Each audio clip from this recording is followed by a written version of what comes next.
Hello everyone, new week and a new season. You know what? It's time to go wild.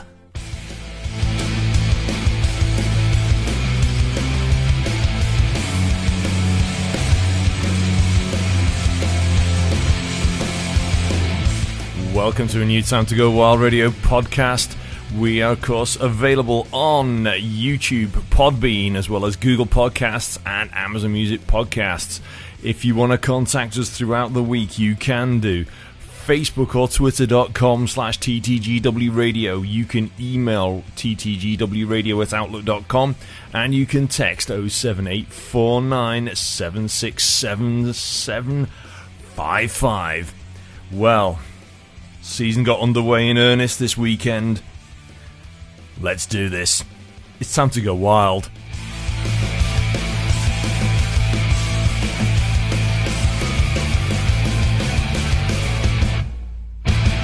Hello and welcome once again to a Time to Go Wild Radio podcast. And this week we are no longer in pre-season. We are now in the season. It started. Some clubs have played a couple of games already. YKK Widnes Wild got their campaign underway last night at Planet Ice Widnes, and what a game it turned into. Nottingham Lions are no pushovers, we can say that. And, well, where did everything go? It just went completely and utterly crazy. What can I say? Everyone was on the edge of their seats all game, and so we basically are going to start off with the roundup of what's been going on this weekend. Firstly, on Saturday we had under-12s action and under-14s action, and both games very well played. 12s was a bit frustrating. Mercy ruled at 8-0. Wild did actually score. They did score, but unfortunately those goals came after the Mercy rule came into effect. But the under-14s game, well, that was a whole different matter. Very, very even for a lot of it. And then the academy guys just upped their game and came through as the winners on that one. So, mixed fortunes, but we're going to be bringing you more from the junior setup as well throughout the coming season, as well as the Widnes Wild women and anything else that's going on, hopefully hockey-wise, out of Planet Ice Widnes. As you can possibly tell, my voice is a little ropey today. And why is that? Well, I think it has something to do with what happened in the game last night. And I'm going to put a little sound bed on, because the game went a little bit like this. 24 minutes and 34 seconds was when things actually started to happen. Yep. Short-handed goal from Zach Yokoyama from Owen Davis. So it took ages before anything actually happened. It was a 0-0 first period. But then, sadly on the shorthand, penalty killing, but Nottingham managed to get ahead. Everything was flying around left, right and centre. Wild still couldn't find the net. 39:55, just before the end of the period. Zach Yokoyama again. Bang. End of the second, it's now 2-0. Well, whatever happened in that dressing room during the second period break, things just started to click. It took 6 minutes into the third period. At 46:32 on the power play, Nathan Britton makes a breakthrough from Joey Coulter and Matt Barlow. Things then continued on apace, with the Wild getting a second to pull things back. This time it was Jonathan Williamson from Matt Barlow. So it's now 2-2. 53:04 though. Nottingham were having nothing of it. On the power play, this time Jordan Mather from Harry Rushby. Nottingham back in front by 3-2.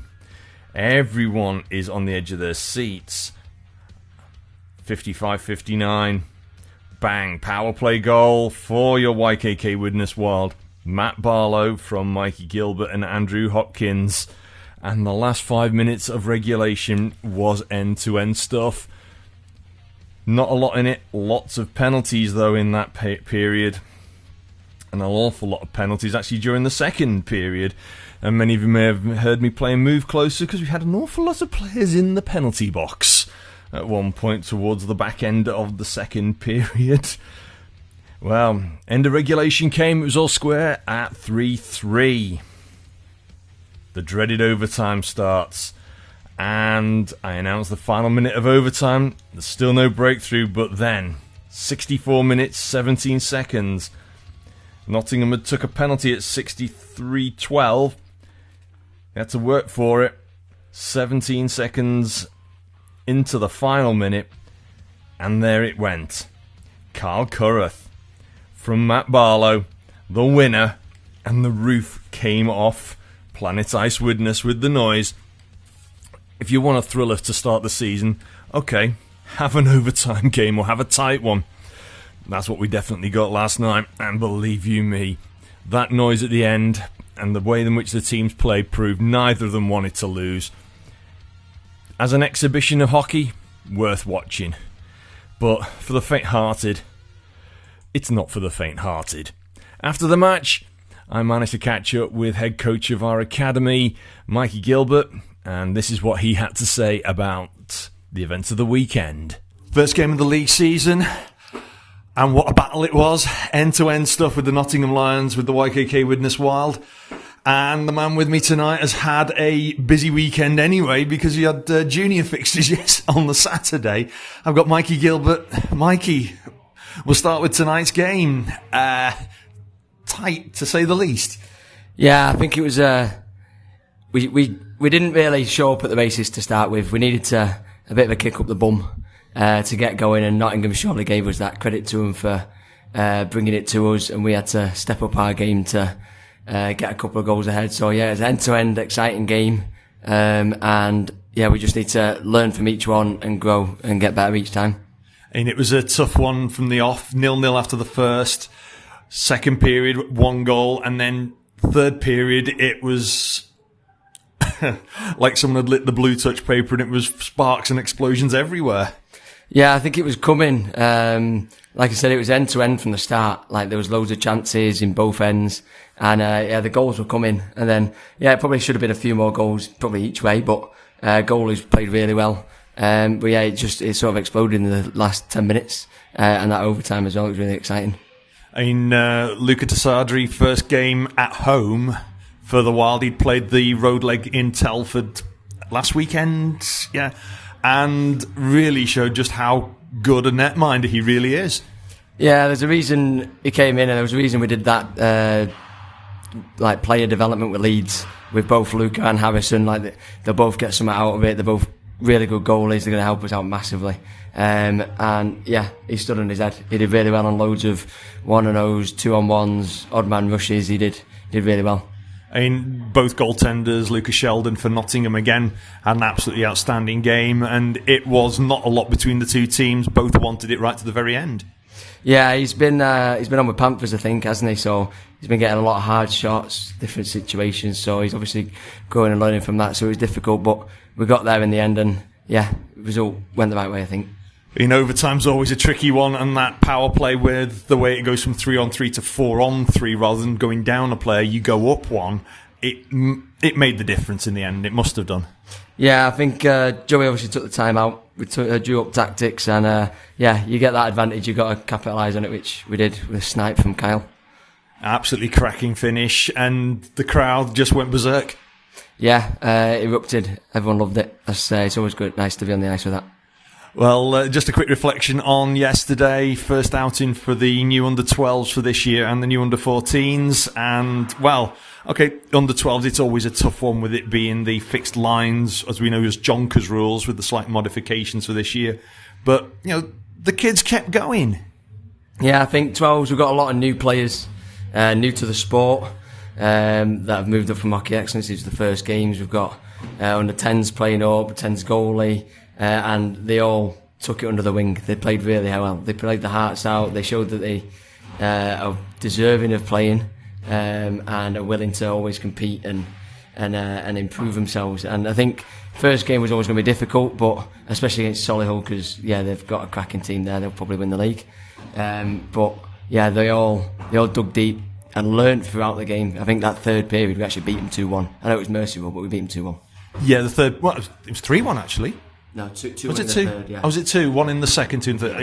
Yeah. I mean, I remember one of the players came in and said, "Feed back to the bench. You're actually 2-1 up in this period. You know, you tell them that. Keep their heads up." And the young goaltender we had, third period, he was outstanding. Yeah, he's a cracking little goalie, Jacob. He knows, and he learns throughout as well. And he likes to be tested. He knows different situations, and he's got a bright future. And the 14s, well, we had a bit of a sniper going on in that game, didn't we? Yeah, I think the same player scored 3 in the 3 goals that we scored against the 12s, and scored 7 in the next one. Yeah, he played really well, but I think the whole team did. Yeah, we played 2 lines. Again, same situation as the 12s. We had a lot of brand new players. There was 3 that they were playing the first game, and there was new players that had been brand new playing up from under 12s. Playing as well, and I think they all dug deep, learnt throughout again, and they gave each other time, and the whole team kept the game alive. And it was really close. I think it was 4-3 to them end of the first, then 7-6 to us, and then we won 9-6 in the end. And it was a really good show across all 3 periods. Yeah, really good effort. I mean, this year we've got, I'll say, an extra team, because we've got a normal under 10s, the usual single under 12s team. We've got a 14s, a 16s, but this year we've got 2 under 18s teams, one in the A League and one in the B League. Yeah, I think it was important to have 2 18s teams, because firstly there was quite a few players at under 18s which I needed to split, but also they wanted a bit of a challenge, and I think it was really good to sort of take the opportunity and do that and challenge those players. But also, you've got a lot of under 16s. I think I've got about 20 odd under 16s. So if you only had one 18s team, there'd only be two chances really for playing up, like 2 spots to play up to. So I think this now gives the opportunity of like 9, 10, 11 players to play up across both teams. So it's really good for the player development as well. It doesn't hold them back really. I mean, as we can see tonight on the ice, Nottingham had a lot of young players. We've got a lot of younger players on the squad. It is important, because where do the next top players come from unless they get those chances? Yeah, exactly. You've got to give the opportunities. You've got to push them so then they can be tried and tested, and it helps development. Like you say, Nottingham's got a lot on there. I've coached a few of them guys over with, because I had them at England 16s. There was about 4 of them that I've coached. That were playing then, 3 or 4. So yeah, credit to them for bringing them through the junior system into the seniors and then obviously beyond. But it's something we're working on. Obviously we're quite a bit newer, so we're getting there, but it will. Yeah, I mean, there's so much good talent. The juniors are in action next Saturday here from 20 past 4-ish with 2 games. And then, of course, back against Blackburn, but you're up against Whitley Bay on Saturday. And then back here against Blackburn. 2 very tough games coming up next weekend. Yeah, for us, we've got a couple of tough games where we've got to start better. We've got to go from the off. And Whitley away is always tough. And Blackburn's always a good derby game, isn't it? So, yeah, we've got 2 showings to make there. Well, you've had your time on the ice, plus a bit extra yet again. So I'm going to let you get an unwind and get ready and refreshed. And we'll catch up with you soon. So thanks for joining me. Cheers, Colin. Thanks, Mikey. That was good to catch up with you. And it's good to also talk about our junior developments as well, because, of course, this year we've got an extra team with 2 under-18 squads. So those of them particularly playing in the under-18s Division 1 are going to be pushed to the limit. There's some tough teams in that league. So they're going to be actually really pushing themselves to the max. So, I'm not going to really be bringing you much in the fixtures at the moment, apart from next weekend, a little later on. But first, what I will be doing is a little bit of this one. That's the sound of the police. That's the sound of the beast. Because one of the key things that's changed this season are penalties, and there's a lot of confusion been going around about some of the penalty calls, with particular reference to game misconducts and the no match penalties. Well, first off, all minor penalties now, if they're called at the same time, will be coincidental if they're the same time. So, reading Rule 19 now, coincidental minor penalties, there's removal of the exception for coincidental penalties when teams play 5-on-5 and one player from each team is assessed a minor penalty. So previously, if one player from each team was assessed a minor penalty while playing 5-on-5 at the same stoppage in play, the penalties are served on the game clock and the teams play 4-on-4. So that would happen if one player gets slashing, the other player gets tripping, for example. If they both got a roughing minor, they'd usually be coincidental, but it says now when teams play 5-on-5 and one player from each team is assessed a minor penalty at the same stoppage in play, the penalties are not served on the game clock and the teams play 5-on-5. As with all other coincidental minors, these players return to the game following the first whistle after their penalties expire. So what this kind of removes is an issue around releasing players. If you have two players come in at the same time, their 2-minute minors go on the clock, and then a player from one of those, another one of players from one of the teams, be it home or away, gets a minor penalty, has to come in. The teams are now playing 4-on-3, and the team on the power play now scores. There's no problems around who gets released from the penalty box, because now the two players who get the penalty at the same time go in. Their penalties don't go on the clock. They sit for 2 minutes and then the subsequent whistle. If another player gets a penalty without a one at the same time from the opposite team, that goes on the clock. So it's a 5-on-4 power play. Does it make sense? I hope so. It does to me. I've been around hockey long enough. But it can get a bit confusing regarding the time of the releases because you've got to make a lot of extra notes. But it does solve a lot of problems now where we used to have to ask the officials if a player from each team gets a 2-minute minor at the same time, are they going on the clock or not? They don't now. So that's one penalty cleared up.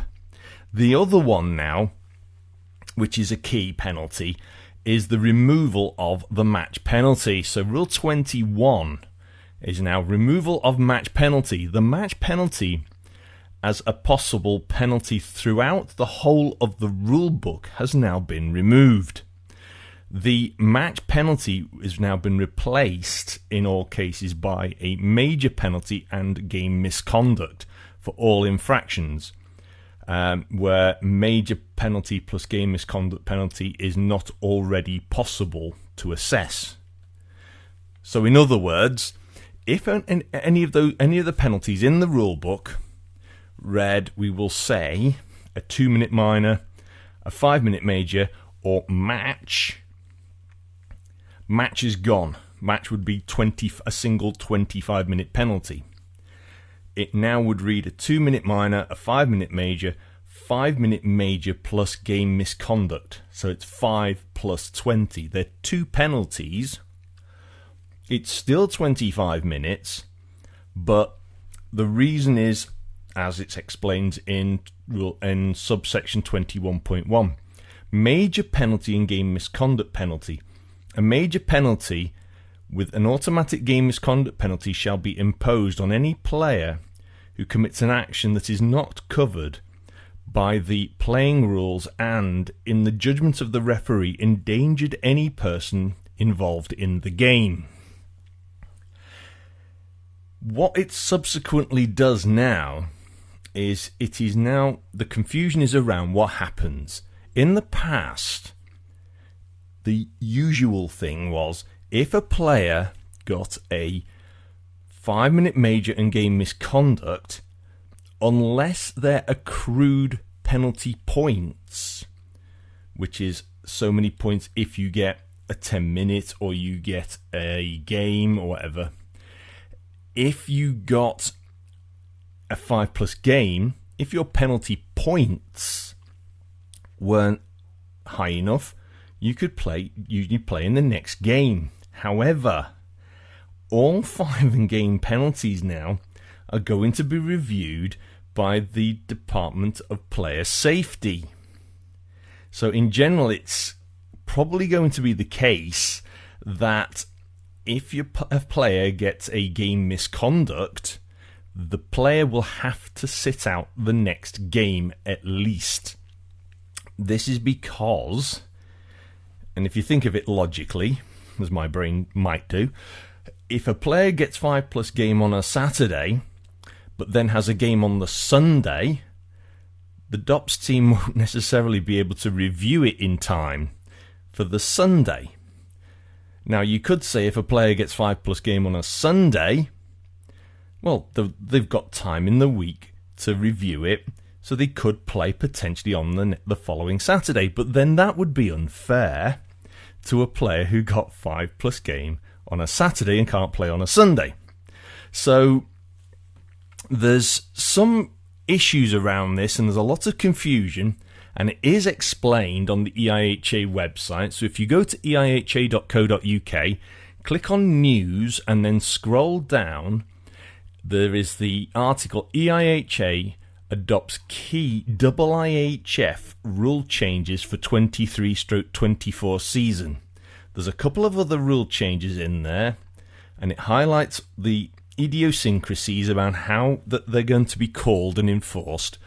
And the other key thing about the removal of the match now means that with it being a 5+ game, the kind of the necessity for these longer suspensions automatic no longer falls with the referee.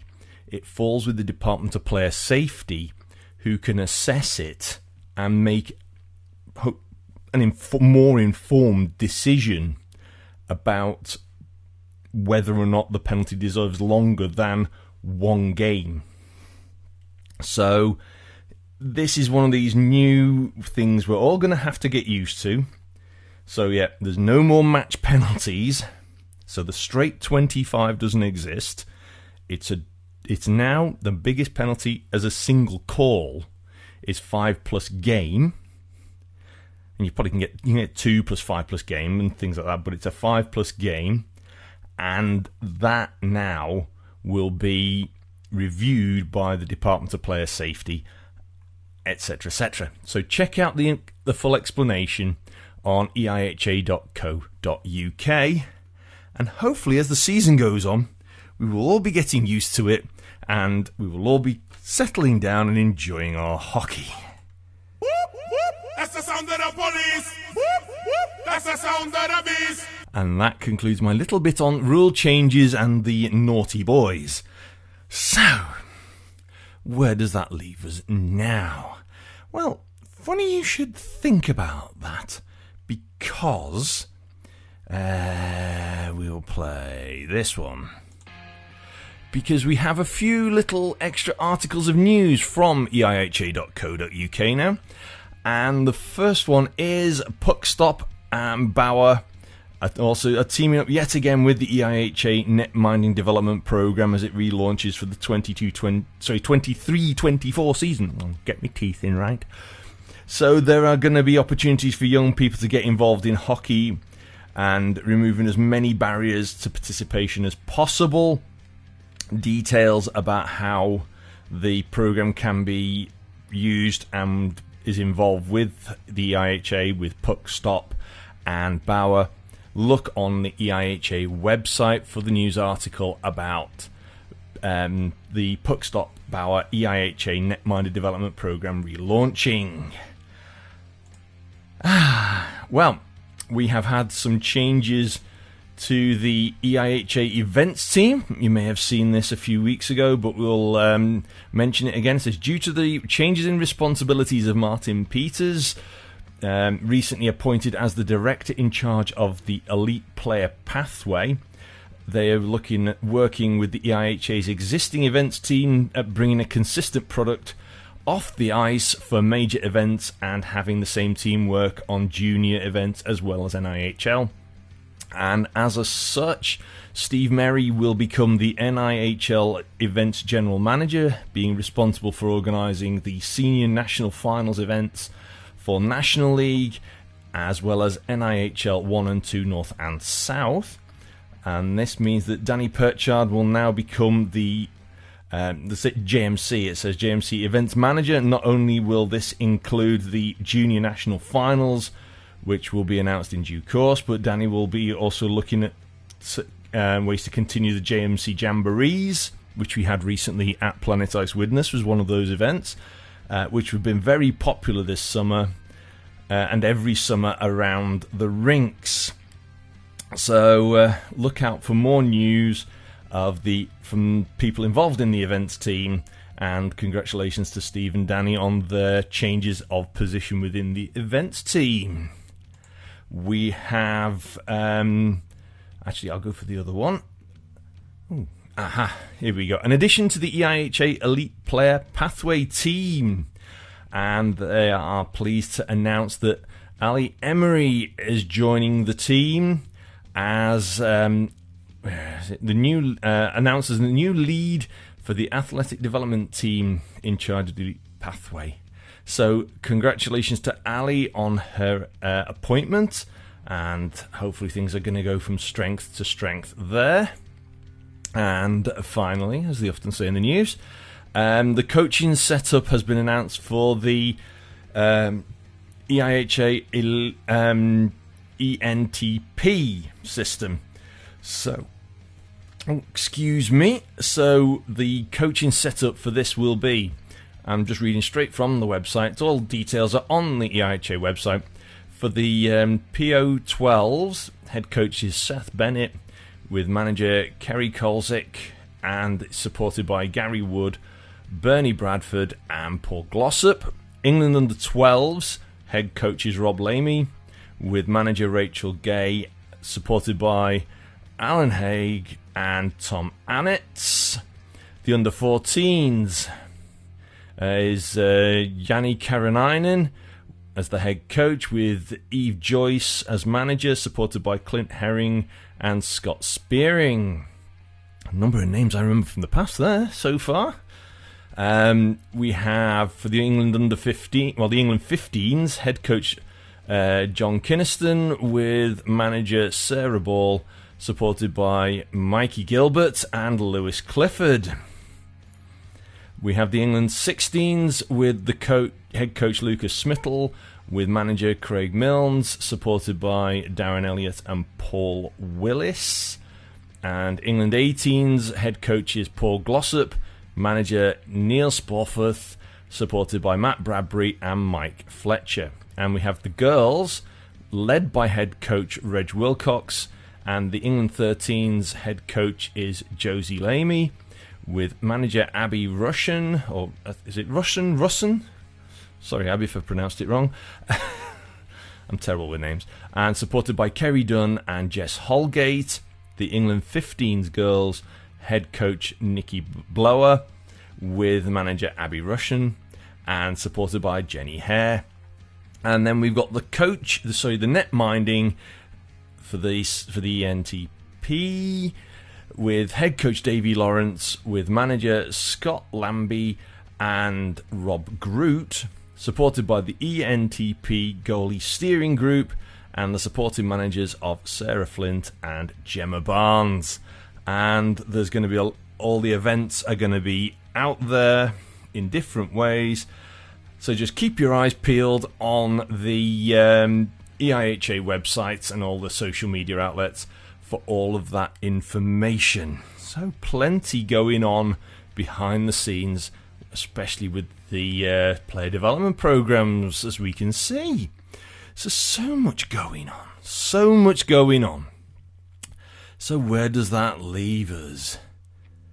Well, I've got to do a very important thing, because, as you can hear me rattling my papers in the background, we have, of course, All things YKK Widnes Wild available through our website, widneswild.co.uk, as well as Instagram.com/WidnesWildOfficial, Facebook and Twitter.com/WidnesWild, and of course our hub for the video footage, YouTube.com/WidnesWild Ice Hockey Club.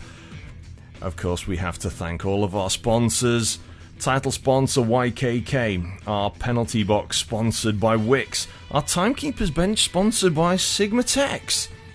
We have Keen Eagle Digital Media, Foster 4, MPG, MJ Sports, Puck Drop, Shots by Stee, Bench Buddy, the University of Salford, Planet Ice, The Hub, and our charity, of course, the Halton Haven Hospice, who were represented by members of their expedition team. Got to say that right, expedition team. This weekend, presenting the MVP awards after the game and chatting to them. They really, really enjoyed it. So that was really good to see and chat to them about. Up and coming games this weekend, we have at Planet Ice Widnes on Saturday. Under 16s will be facing Manchester. And our under-18s Division 1 are facing Bradford. So action starts about 4:20 for the under-16s, and then 6 o'clock for the under-18s. Meanwhile, the YKK Widnes Wild are up in Whitley Bay. So first game against the Whitley Warriors, and a very new-style Whitley Warriors. Meanwhile, on Sunday, our under-14s are in action lunchtime-ish, around midday, 12:30. Over in Kingston upon Hull, as they will be taking on the Kingston under-14s. Our under-18s Division 2 are in Whitley, so they got to take the trek up to the northeast. But back at Planet Ice Widnes, it's the one of our two sort of derby games as we face the Blackburn Hawks, 5:30 p.m. at Planet Ice Widnes. So be there and be loud and proud. So that about wraps things up for this week's edition of the Time to Go Wild podcast. We will be bringing in more of the results from around the rinks and the leagues as the weeks go on. Just a matter of finding where all the results are hiding at the moment. But lots of change, lots of new stuff going on. So just remember each week, keep your eyes peeled. And also, keep your eye on the puck when you're at a game. You know anything can happen. From me for another week, enjoy your hockey wherever you get it. From the Time to Go Wild podcast, I'll catch up with you again, hopefully very, very soon. Till then, ta-ra.